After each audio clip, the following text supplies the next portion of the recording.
നമസ്കാരം, മലയാളി വാർത്തയിലേക്ക് സ്വാഗതം. ഇന്ത്യയിൽ വിവിധ VPN ആപ്പുകൾ നീക്കം ചെയ്ത് ഗൂഗിളും ആപ്പിളും. സർക്കാർ നിർദ്ദേശത്തിന്റെ അടിസ്ഥാനത്തിലാണ് ആപ്പുകൾ നീക്കം ചെയ്തുകൊണ്ടുള്ള ഗൂഗിളിന്റെയും ആപ്പിളിന്റെയും നടപടി. ഉപഭോക്താക്കളുടെ വിശദാംശങ്ങൾ VPN സേവനദാതാക്കൾ ശേഖരിക്കാനും സൂക്ഷിക്കാനും ആവശ്യപ്പെടുന്ന നിയമങ്ങൾ സർക്കാർ അവതരിപ്പിച്ച് 2 വർഷങ്ങൾക്ക് ശേഷമാണ് ഇങ്ങനെയൊരു നീക്കം. 2022 നിലവിൽ വന്ന പുതിയ നിയമങ്ങൾ പാലിക്കാനാവില്ലെന്ന് കാണിച്ച് വിവിധ VPN സേവനദാതാക്കൾ നേരത്തെ തന്നെ രാജ്യം വിട്ടിരുന്നു. ഇപ്പോൾ സർക്കാർ ഉത്തരവ് പുറത്തിറക്കിയതിന്റെ അടിസ്ഥാനത്തിലാണ് ഗൂഗിൾ പ്ലേ സ്റ്റോറിൽ നിന്നും ആപ്പിൾ ആപ്പ് സ്റ്റോറിൽ നിന്നും VPN ആപ്പുകൾ നീക്കം ചെയ്തത്.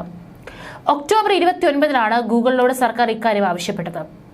US ആസ്ഥാനമായി പ്രവർത്തിക്കുന്ന ക്ലൗഡ് ഫെയറിന്റെ 1.1.1.1 ആപ്പാണ് ഇത്തരത്തിൽ പിൻവലിച്ച VPN ആപ്പുകളിൽ ഒന്ന്. ടച്ച് VPN, XVPN, ഹെഡ്മി, പ്രൊവൈഡോ VPN എന്നിവയെ പിൻവലിച്ചവയിൽ ഉൾപ്പെടുന്നു. Proton VPN, Express VPN, private internet access, Mullvad പോലുള്ള മറ്റ് VPN ആപ്പുകൾ ഇപ്പോഴും പ്ലേ സ്റ്റോറിലും ആപ്പ് സ്റ്റോറിലും ലഭ്യമാണ്. 2 വർഷം മുമ്പാണ് VPN സേവനദാതാക്കൾ അവരുടെ ഉപഭോക്താക്കളെ സംബന്ധിച്ച വിവരങ്ങൾ ശേഖരിക്കണമെന്നും 5 വർഷക്കാലത്തേക്ക് സൂക്ഷിച്ചു വെക്കണമെന്നുള്ള പുതിയ നിയമങ്ങൾ സർക്കാർ അവതരിപ്പിച്ചത്. ഉപഭോക്താവിന്റെ പേര്, വിലാസം, IP അഡ്രസ് ഉൾപ്പെടെയുള്ള വിവരങ്ങൾ സൂക്ഷിക്കണമെന്നായിരുന്നു ആവശ്യം. ഈ ഉത്തരവ് പുറത്തിറക്കി 2 മാസത്തിന് ശേഷം Express VPN, Surfshark, Nord VPN, private internet access തുടങ്ങിയ മുൻനിര സേവനദാതാക്കൾ ഇന്ത്യയിലെ VPN സെർവറുകൾ അടച്ചുപൂട്ടി. ഇന്ത്യയിൽ പ്രവർത്തിക്കുന്നില്ലെങ്കിലും രാജ്യത്തെ ഉപഭോക്താക്കൾക്ക് ഇവരിൽ പലരും VPN സേവനങ്ങൾ നൽകി വരുന്നുണ്ട്. നിരോധിത വെബ്സൈറ്റുകളിലേക്ക് അടക്കം പ്രവേശനം ഉപഭോക്താക്കൾക്ക് അനായാസമാക്കിയിരുന്ന VPN ആപ്ലിക്കേഷനുകളായിരുന്നു ഇവ. 2022 സൈബർ സുരക്ഷാ ചട്ടങ്ങൾ പ്രകാരം VPNകൾക്കെതിരെ കേന്ദ്ര സർക്കാർ നടപടി തുടങ്ങിയിരുന്നു.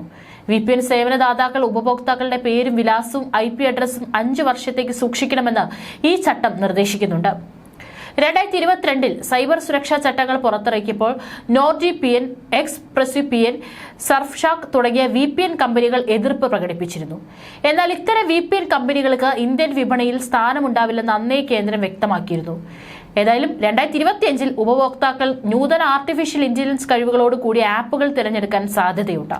2025 മൊബൈൽ ഫോണുകളിലേക്ക് ഏതൊക്കെ ആപ്പുകൾ സ്വാഗതം ചെയ്യുമെന്ന് മനസ്സിലാക്കാൻ മുൻ വർഷത്തെ സൗജന്യവും പണമടച്ചുള്ളതുമായ മികച്ച ആപ്പുകളിലേക്ക് തിരിഞ്ഞു നോക്കുന്നത് നല്ലതാണ്. മാർക്കറ്റ് ഇന്റലിജൻസ് സ്ഥാപനമായ ആപ്പ് മാജിക് പറയുന്നതനുസരിച്ച് 2024 ആപ്പിളിന്റെ ആപ്പ് സ്റ്റോറിലും ഗൂഗിളിന്റെ പ്ലേ സ്റ്റോറിലും ഏറ്റവും കൂടുതൽ ഡൗൺലോഡ് ചെയ്യപ്പെട്ട സൗജന്യ ആപ്പ് ഇൻസ്റ്റഗ്രാം ആയിരുന്നു. ഫ്രീ ഫയർ മാക്സ് ഏറ്റവും കൂടുതൽ വരുമാനം നേടിയ ആപ്പ്.